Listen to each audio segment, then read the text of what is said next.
Well, let me tell you what's not going to be first. It's not going to be a mass sweep of neighborhoods. It's not going to be building concentration camps. I've read it all. It's ridiculous. So you heard what he said. When they come after the illegal immigrants, it's not going to be mass deportations. It's not going to be concentration camps. I want you to see the latest news. And the Texas Land Commissioners offering the incoming Trump administration more than 1,400 acres of land to build deportation facilities. That land is in Starr County, directly north of the U.S.-Mexico border. In a letter to the president-elect, Commissioner Dawn Buckingham says her office is fully prepared to work with federal agencies for the processing, detention, and coordination of what she calls the largest deportation of violent criminals in the nation's history. The Texas Land Commissioner is offering the Trump administration 1,400 acres free and clear for them to do mass deportations and have concentration camps. When was the last time any white person wanted to give up land for Latino people? But they're willing to give it up to get rid of Latino people. But you voted for them.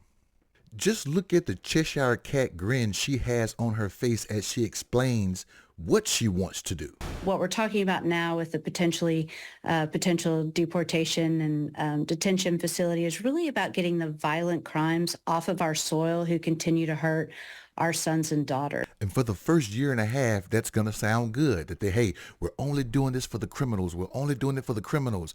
But you're going to see pockets of stories how grandma was taken. And you're going to see those small stories, and those small stories are going to start to add up. But as long as they're moving out criminals, the criminal reporting is going to get more traction than those small pockets of mom and grandma or whatever. But they're coming after more and more people. And the reason why I know that is because of what she said next.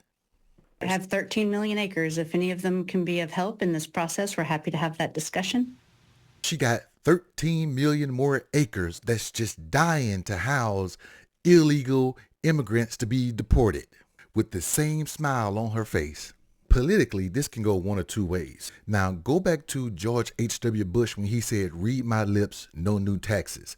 So because that was such a good slogan, and because it was such electrifying rhetoric, and because Republicans had just come off a good 8 years with Ronald Reagan, or at least they thought it was a good 8 years, they decided to give George H.W. Bush a chance. What did he do?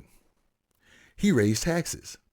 That and a few other reasons is why he did not get reelected in 92.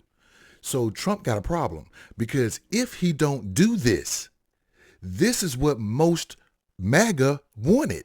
This is what most conservative Republicans wanted. So you got to do it starting day one.